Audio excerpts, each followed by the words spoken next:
We want to welcome you to Stillwater. My name's John. I'm one of the pastors here, and we're just so glad that you're worshiping Jesus here with us this weekend. We're in a message series called Living the Five, where we're talking about 5 things that are kind of core values to us at Stillwater. Part of our kind of core DNA as a church. They define who we are.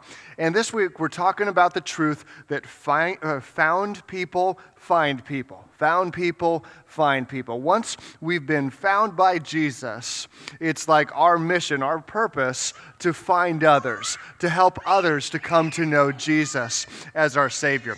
So I wanted to tell you about a story where Jesus had called somebody to be his disciple, and then that person immediately helps find somebody else. John chapter 1, verse 43 says this: "The next day, Jesus decided to leave for Galilee. Finding Philip, he said to him, 'Follow me.' Philip, like Andrew and Peter, was from the town of Bethsaida. Philip found Nathanael and told him, 'We have found the one that Moses wrote about in the law, and about whom the prophets also wrote, Jesus of Nazareth, the son of Joseph.'" Nazareth? Can anything good come out of there? Nathanael asked. So you have this incredible encounter, right? Because Philip has been found by Jesus, and his natural next step is to invite somebody else. So he goes to his buddy Nathanael, right? And he says, "You won't believe it, right? The one we've been looking for thousands of years, he's here. We found him, the Messiah, the hope of all Israel, right? And his name is Jesus. He's from Nazareth." And Nathanael's response is a little underwhelming, don't you think? He's like, "Nazareth? Does anything good come out of that town? Really? Are you sure you got the right guy? Because I don't think he'd be a Nazareth person, right? He should be from somewhere much better than that." Any of you come from towns like that, right? Where they say, not much would come out of there, right? Little towns like Podunk, Texas here, right? That's an actual town. They're like this, right? That's kind of what we experience in these towns. I'm from Illinois, and out in the country, there's just a ton of these little towns, right? They're all about the same. They all have like a railroad track and a stop sign. If they're really big, they have a stop light, but it always flashes yellow because they really don't need a stop light. They just wanted to look bigger than the next town, right? And they also have like a bar and a Methodist church, and that's all you need for a small town, right? So Nathanael's like, "Really? You're telling me that the guy who's going to save all of Israel is from Nazareth? This little underwhelming town?" And sometimes when we share with our friends about Jesus, their response is not what we would be looking for. They may not be as excited about it as we are. Or you may invite them to church. They may not come the first time. It's okay. I mean, here is somebody who's physically trying to introduce somebody else to Jesus, and he's a bit hesitant. But I love how Philip responds. He doesn't argue with him. He doesn't get into some big debate or something. And he simply says, verse 46, "Come and see. Come and see. Come check it out. You're doubting about this? That's okay. Just why don't you come and see? Meet Jesus for yourself." Now look at what Jesus does here. When he saw Nathanael approaching, he said of him, "Here is a true Israelite, in whom there's nothing false." "How do you know me?" Nathanael asked. Jesus answered, "I saw you while you were still under the fig tree before Philip called you." Then Nathanael declared, "Rabbi, you are the Son of God. You are the King of Israel." See, Jesus had just done a little like mini miracle, right? He told Nathanael where he was at before Jesus had seen him. And so Nathanael is immediately, his life is immediately impacted by Jesus here. Jesus says, "You believe because I told you I saw you under the fig tree. You'll see greater things than that. I tell you the truth, you shall see heaven open and the angels of God ascending and descending on the Son of Man." That was one of the names Jesus used for himself. So Jesus basically says, "Look, Nathanael, I'm glad that you're impressed by this little thing, but you ain't seen nothing yet, buddy. The best is yet to come. The best is yet to come." And in this simple little story, Philip gives us an excellent example of how to reach our friends for Jesus, how to invite them. Because once Philip was found, his very next step was to go and to find other people. He didn't hog it all for himself. No, he went and he found Nathanael and he shared with him. Today we call that evangelism, okay? It is sharing our faith with others. And that's one of those words that's kind of, for some, has taken on some negative connotations. We do your community group study this week. Make sure you watch the video. I tell you in there a story about how one time I encountered a street preacher on the road, right, or, out on the sidewalk, and he told me how I was going to hell. That was fun, right? So you be sure to check that out. But sometimes when we think of evangelism, that's what we think of, is somebody yelling at you and being angry and all that stuff, and it's really not it. Just a few simple definitions of evangelism. Really, evangelism is when found people find people. It's really what it's all about. We recognize that Jesus has found us, and we want to find others, to introduce others to Jesus, just like Philip did in this story. Also, evangelism is one beggar telling another beggar where to find bread. It's not that we're so great or that Jesus chose us because we're better than everybody else. No, that's not it. It's we had a need and we found that need met in Jesus Christ. Everybody's got that need that can only be met by Jesus. And we found it, so our natural response now is to share about that with other people. And third thing, evangelism is simply talking about somebody who I love, whose name is Jesus.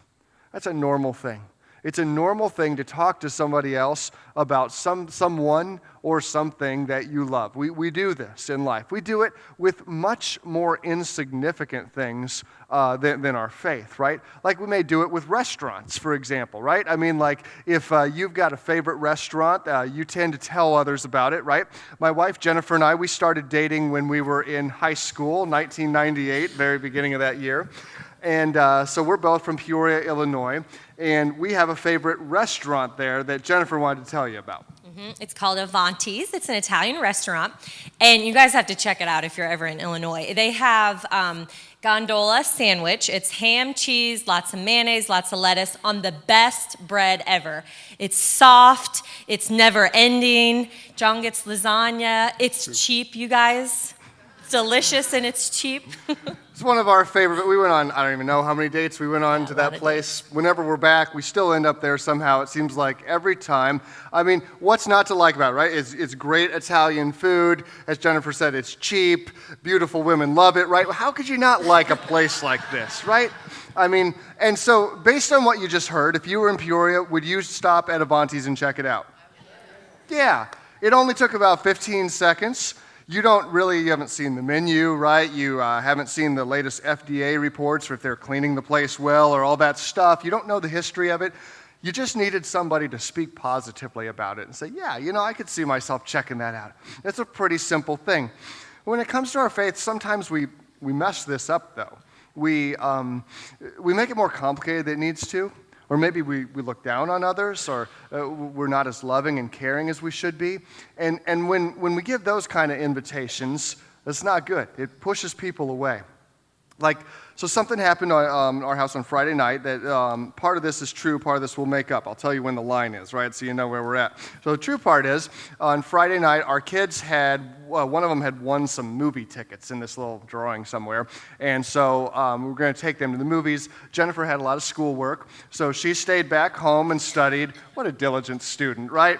So she stayed back home and studied while Dad got to have all the fun taking the kids to the movie, right? So then we went and we saw Kung Fu Panda 3. Pretty exciting stuff there, right? So that's the true portion of the story. Now we're going to move into the fictitious portion of the story, right? So let's say that I came home, the kids after the movie, and Jennifer says to me, so how was the movie? I'm thinking about going to see it. It was good. It was good. Really? Just good? I mean, you could go see it. Just there's... in the beginning of the movie, or actually before the movie, they have this little thing that comes on that tells you, no texting on your phones, right? And they're, publicly shaming those who are texting and stuff. And I don't know if you should go, because you kind of like to text a lot. And Are you kidding me? You don't think I know how to put my phone on silence and not text during a movie? Okay, yeah, okay. I mean, I guess you could go, but, I mean, there's one other thing about it. It was just the plot line was kind of deep, I don't know if it's really your kind of movie. You gotta be kidding me. It's a fat panda, and he fights his enemies. You don't think I can understand that plot? You're kind of oversimplifying here, you know? I Okay. mean, This is ridiculous. I don't even want to see the movie now. Thanks a lot. okay, your choice. That's right. Would you go see the movie if you were Jennifer? No, because, well, maybe just to spite me, right? So she can understand Kung Fu Panda, right? Which is ironic, right? Because she's studying the intricacies of the human body while I'm watching a fat panda bear, and I don't think she can understand, right? Anyway, but the truth is, when we invite people badly, it turns them off. You wouldn't go see it because I asked like a jerk, right? And if jerks like this movie, I don't want to go see this movie, right? Well, why would I want to do that? And sometimes we can be kind of condescending. We can look down on others for their lifestyle. I don't know if I really should invite them to church. They're not really all that nice sometimes, or they don't really behave like they should. I don't know if I should bring them, or I don't know if they'll embarrass me when they're here or do something weird or whatever. Or we kind of talk down to them, right? I don't know if you're really ready for that stuff. Or I don't know, I'm just not sure I want to tell you about it. How silly would that be? And how ridiculous. Or else we do the worst, which is we don't say it at all. We go on living like we've got this little compartment of our life and we're just going to enjoy it and kind of hog it all to ourselves and not share about it with others. That's not what Jesus calls us to do. It's not what Jesus calls us to do. Instead, we're one beggar who's found food, and we want to tell the others where they can find that same food. Ask you in your life, when did you meet Jesus? When did you meet Jesus? Maybe for you this is the first time, or maybe it was one of the times down the road where you really grew in your faith. We've given you these little cards here today. They're on your chairs. Everybody's got one. And we want you to take and just write that down. When was it that I met Jesus, or a significant experience? And you might be saying, seriously, these cards are tiny. How am I going to write all that down? It's like 20-page essay I need to write. Nope. We're going to make this real simple, right? Think about like the when, the where, the why of your story. Like for me, I was 5 years old. I was praying with my mom before bed. Why? Because my grandpa had just died. I wanted to see him again in heaven. And she told me that's where he was, and that heaven was kind of like Disney World. That was all I needed, right? I was good to go. Now, I would need to grow up in my faith a little bit as time would go on, have other experiences, maybe a little more accurate about things, but at that time, that's where I was at. And I could tell you about the time when I was 12, when I was at camp, and I encountered Jesus in such a powerful way, and it just really helped me to find purpose in life I didn't really think that I had. Or I could tell you about my teenage years when my parents were really struggling, and Jesus put just the right people in my life to encourage me and to help me see that my life could be different. Or I could tell you about college, or I could tell you about all these different times. Pick one. Make a few notes about it. What's your story? Because your story matters because it's the power of God in your life. And God wants to use your story to impact others.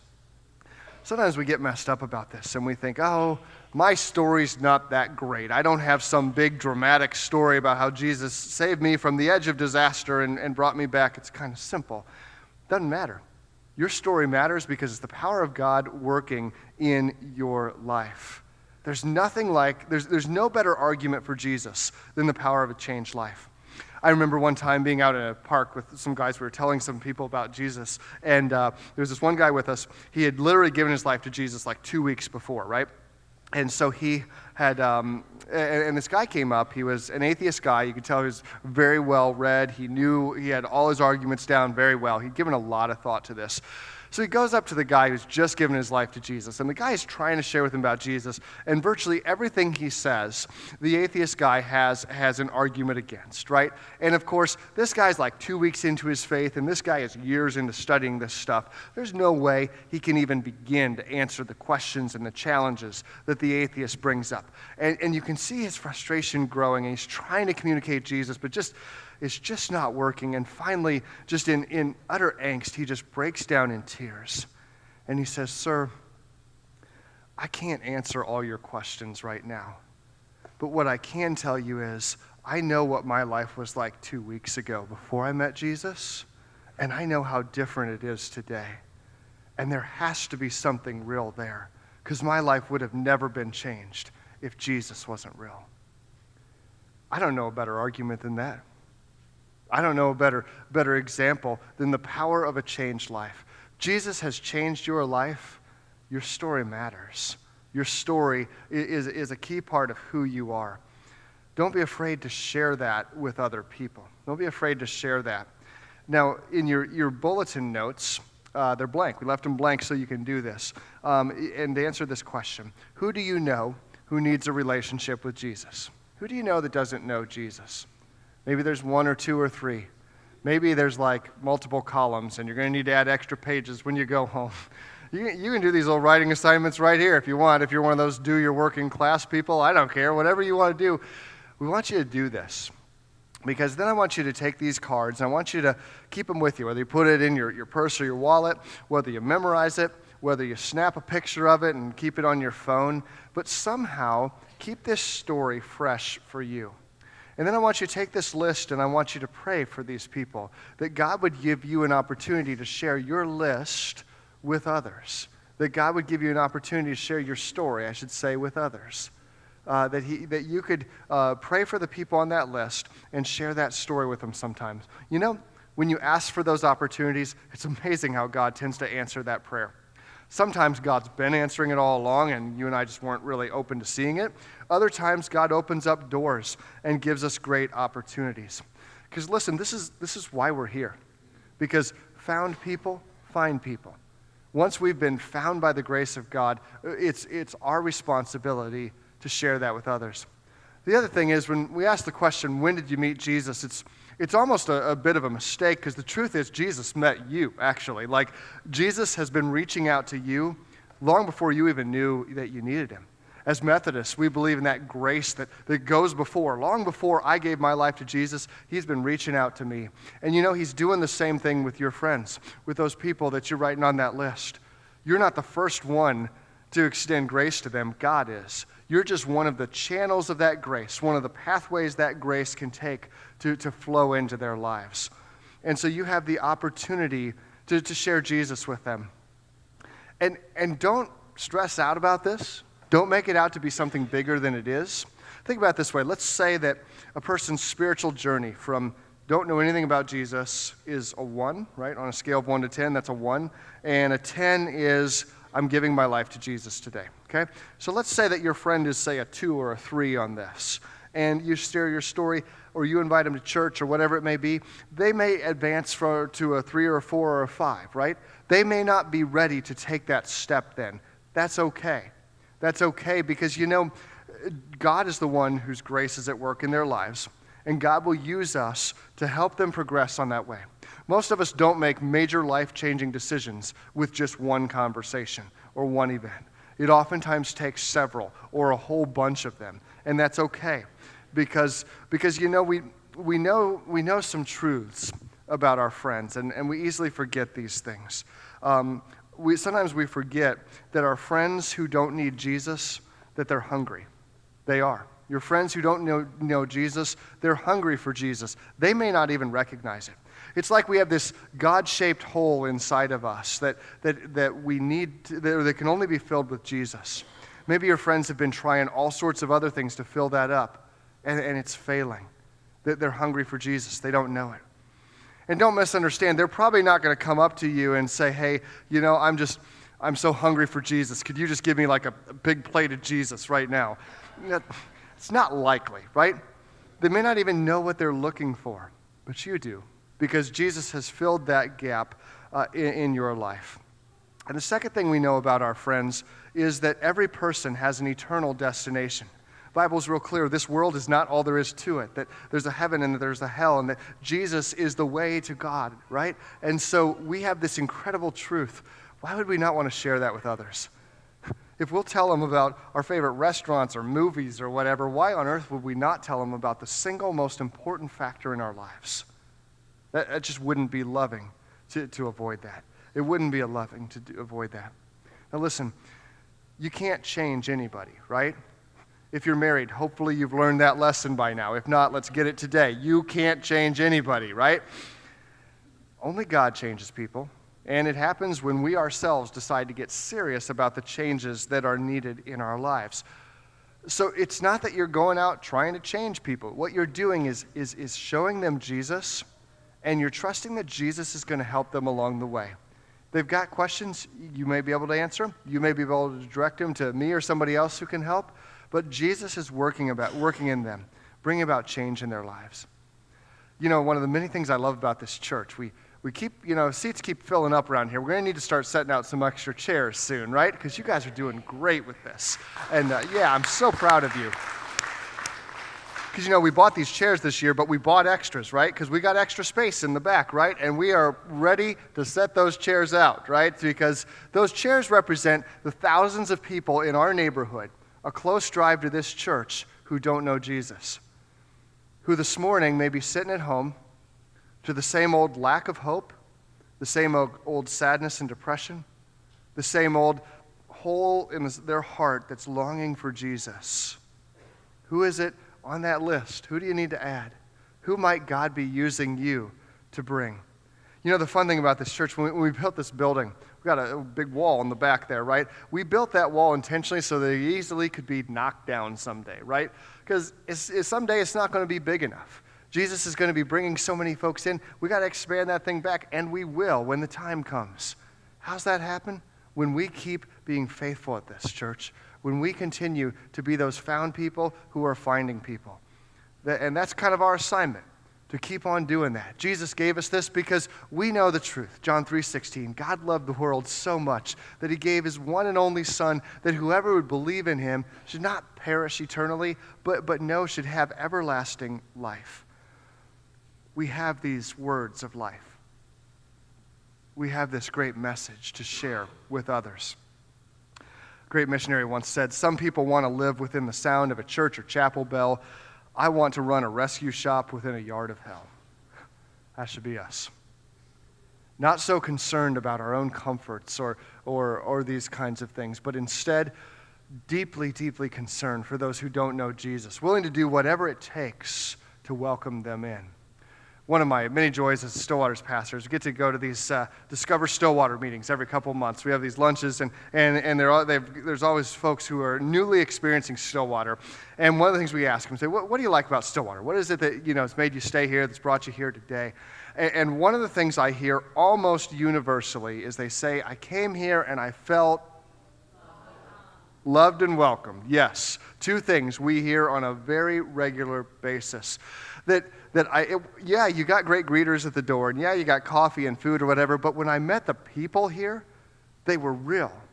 They were kind to me. It was like they wanted me to be here. They didn't kick me out of their seat, right? If I sat in their seat. They were kind. They were loving. And that's who we should be known as. In fact, I've served 3 churches, right? And all of them were really good at this, to be honest. But truthfully, I get more good feedback about that here than I've ever heard before. And I'm so proud of you. You should give yourselves a hand, because that's a big deal. We want to be welcoming folks so they can hear Jesus, so they can know about Jesus. Because, friends, we've been found by the grace of God. And now it's our job to find people, because found people find people.